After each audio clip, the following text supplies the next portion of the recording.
అందరికీ నమస్కారం. Learning about nature ఛానల్కి మీ అందరికీ స్వాగతం.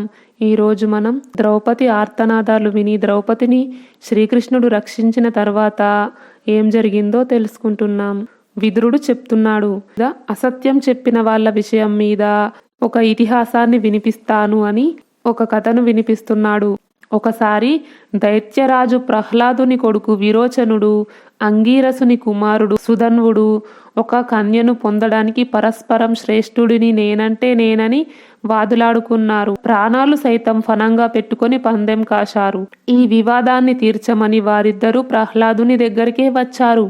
వారు, మీరు చెప్పండి, మా ఇద్దరిలో శ్రేష్ఠుడెవరో అని అడిగారు.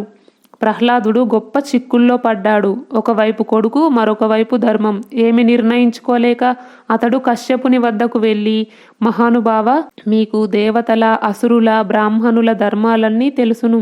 నేను ఇప్పుడు పెద్ద ధర్మ సంకటంలో చిక్కుకున్నాను.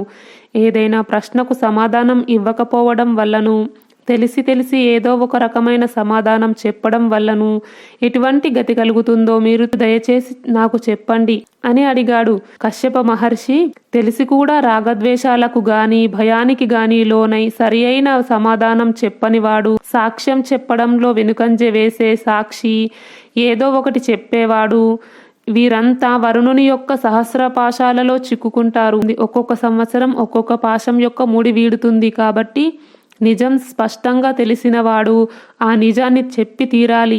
ఎక్కడైనా సభలో అధర్మం ధర్మాన్ని అణచివేసినప్పుడు అక్కడి సభ్యులు అధర్మాన్ని తొలగించకపోతే సభాసదులకు కూడా పాపం అంటుతుంది. సభలో నిందితునికి శిక్ష లభించకపోతే సభాపతికి అధర్మ ఫలంలో సగభాగం, చేయించిన వానికి 4వ వంతు, ఇతర సభ్యులకు 4వ వంతు పాపం లభిస్తుంది.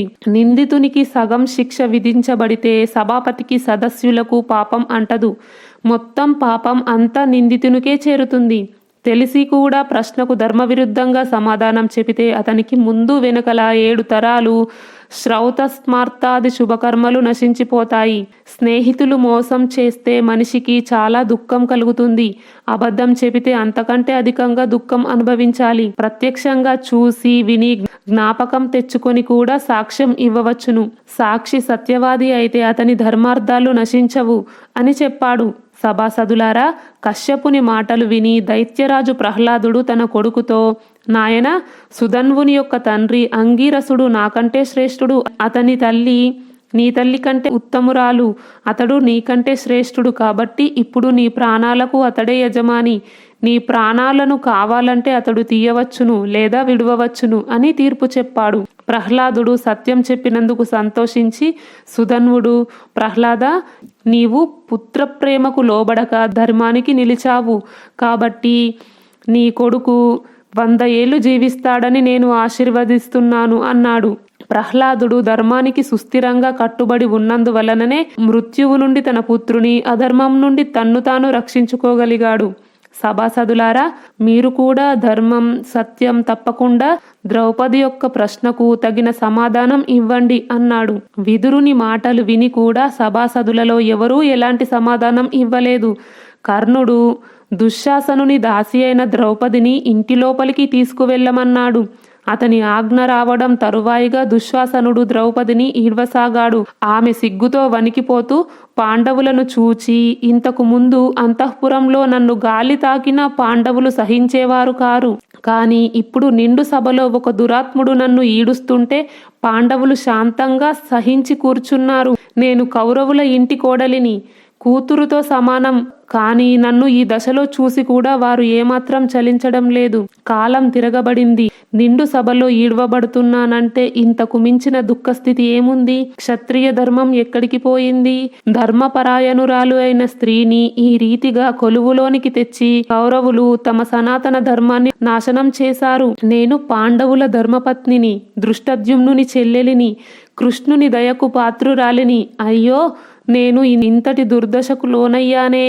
కౌరవులారా, నేను ధర్మరాజుకు భార్యను, క్షత్రియ వనితను. మీరు నన్ను దాసి అనినా, దాసి కాదు అనినా, ఏది చెప్పినా చేస్తాను. కానీ ఈ దుశ్శాసనుడు కౌరవుల కీర్తికి కలంకం ఆపాదిస్తూ నన్ను ఇలా దుఃఖపెట్టడం మాత్రం భరించలేకపోతున్నాను. మీరు నన్ను గెలుచుకున్నానని అనుకుంటున్నారా, లేదా సూటిగా చెప్పండి, అలాగే చేస్తాను అన్నది. అప్పుడు భీష్ముడు, కళ్యాణి, ద్రౌపది, ధర్మం చాలా సూక్ష్మమైనది. గొప్ప గొప్ప విద్వాంసులు, ఎంతో బుద్ధిమంతులు కూడా దానిలోని సూక్ష్మాలను తెలుసుకోవడంలో పొరపాటు పడుతూ ఉంటారు. బలవత్తరమైన సర్వోత్కృష్టమైన ధర్మం కూడా అధర్మం విజృంభించినప్పుడు అణిగిపోతుంది. నీ ప్రశ్న చాలా సూక్ష్మమైనది, లోతైనది, చిక్కుతో కూడినది. ఎవరూ కూడా నిశ్చయించి నిర్ణయించలేరు. ఇప్పుడు కౌరవులు లోభ మోహ వశులై ఉన్నారు. ఇది త్వరలోనే కురువంశ నాశనాన్ని సూచిస్తోంది. నీవు మెట్టిన కురువంశంలోని వారు అంతులేని గొప్ప దుఃఖ సమయాలలో కూడా ధర్మం వీడలేదు. కనుక నీవు ఇంతటి దుర్దశలో కూడా ధర్మాన్ని వీడకపోవడం ఈ వంశానికి తగినదిగానే ఉంది. ధర్మమర్మగ్నులైన ద్రోణుడు, కృపుడు మొదలైన వారు కూడా ఇప్పుడు తలలు వంచుకొని ప్రాణం లేని వారి వలె నిశ్శబ్దంగా ఉండిపోయారు. ధర్మరాజు ఈ ప్రశ్నకు సప్రమాణమైన సమాధానం ఇవ్వగలడని నేను అనుకుంటున్నాను. నీవు ఓడావో లేదో అతడే చెప్పగలడు అన్నాడు. సభలోని వారందరూ దుర్యోధనునికి భయపడి ద్రౌపది దుర్దశను, ఆక్రందనను విని కూడా ఉచితానుచితాలను గూర్చి ఏమీ చెప్పలేదు. దుర్యోధనుడు చిరునవ్వుతో ద్రౌపదిని ఉద్దేశించి, ద్రుపదరాజ తనయ, నీ ఈ ప్రశ్న నీ ఉదార స్వభావులైన పతులు భీమార్జున నకుల సహదేవులకు కూడా తెలిసింది కదా. వారే దీనికి సమాధానం ఎందుకు ఇవ్వడం లేదు? వారు ఇప్పుడు సభ్యులందరి ఎదుట యుధిష్ఠరునికి నీ మీద ఏమీ అధికారం లేదని, అవన్నీ నిజం కాదని నిశ్చయించి చెబితే నీవు ఇప్పుడే దాసీత్వం నుండి విముక్తి పొందుతావు అన్నాడు. భీమసేనుడు తన దివ్య బాహువును పైకెత్తి, సభాసదులారా, ఉదారుడైన ధర్మరాజు మాకందరికీ కర్త, ధర్త, సర్వస్వం. కాకపోతే మేము ఈ అత్యాచారాన్ని ఎందుకు సహిస్తాము? ఇతడు మా పుణ్యాలకు, తపస్సుకు, జీవనానికి కూడా యజమాని. అతడు తన్ను తాను ఓడించుకున్నాడని అంగీకరిస్తే మేము ఓడిపోయినట్లే. ఇందులో సందేహం లేదు. నాకే కనుక అధికారం ఉంటే ఈ దుష్టుడు దుశ్శాసనుడు ద్రౌపదిని జుట్టు పట్టుకొని నేలపై పడవేసి కాళ్లతో తన్ని కూడా ఇంతసేపు బ్రతికి ఉండేవాడా? నా ఈ ఇనుప గుదియల వంటి పొడవైన బలిష్టమైన బాహువులను చూడండి. వీటి మధ్యలోకి ఒకసారి వస్తే ఇంద్రుడైనా ముద్ద అయిపోవలసిందే. నేను ధర్మం అనే త్రాటితో కట్టివేయబడ్డాను. అర్జునుడు నన్ను ఆపుతున్నాడు.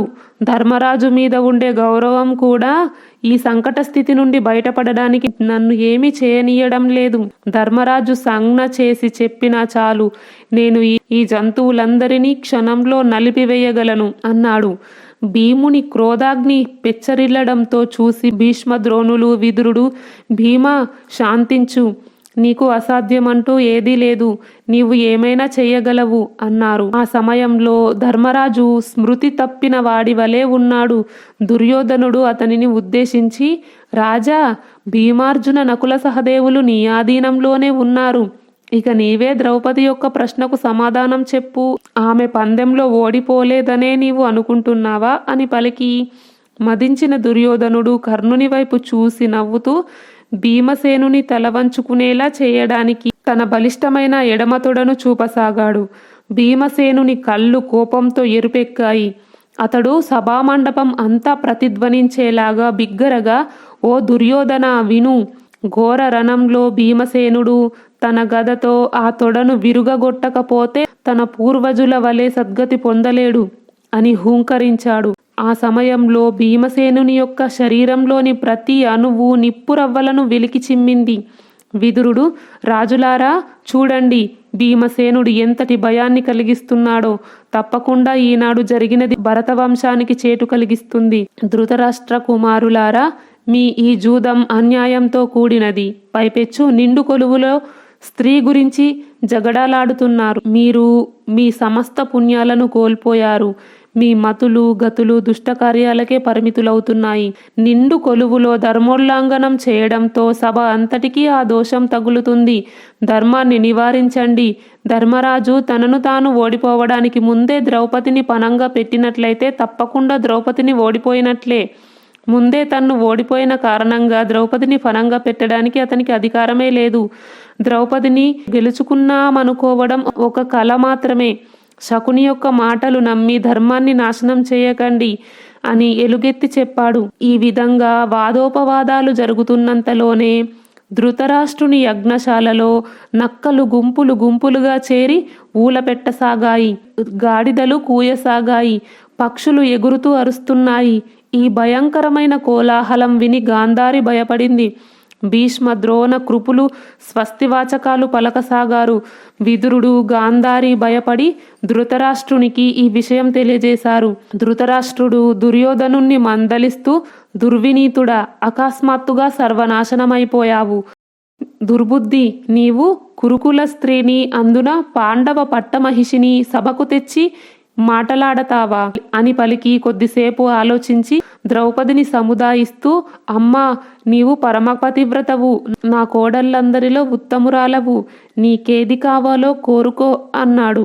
ద్రౌపది, మహారాజా, మీరు నాకు వరం ఇవ్వదలుచుకుంటే ధర్మాత్ముడు చక్రవర్తి అయిన యుధిష్ఠరుని దాస్యం నుండి విముక్తి చేయమని కోరుకుంటున్నాను. అందువలన అజ్ఞానంతోనైనా నా కొడుకు ప్రతివింధ్యుణ్ణి ఎవరూ దాసపుత్రుడు అనుకోకుండా ఉంటారు అని అడిగింది. అప్పుడు ధృతరాష్ట్రుడు, కళ్యాణి, నీ కోరిక నెరవేరుతుంది. ఇంకొక వరం కోరుకో. నీవు ఒక్క వరమే కోరుకోకూడదు అన్నాడు.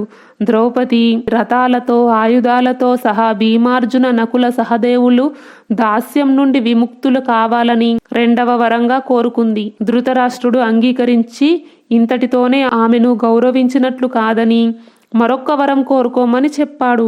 ద్రౌపది వెంటనే, మహారాజా, లోభం అధికమైతే ధర్మం నశిస్తుంది.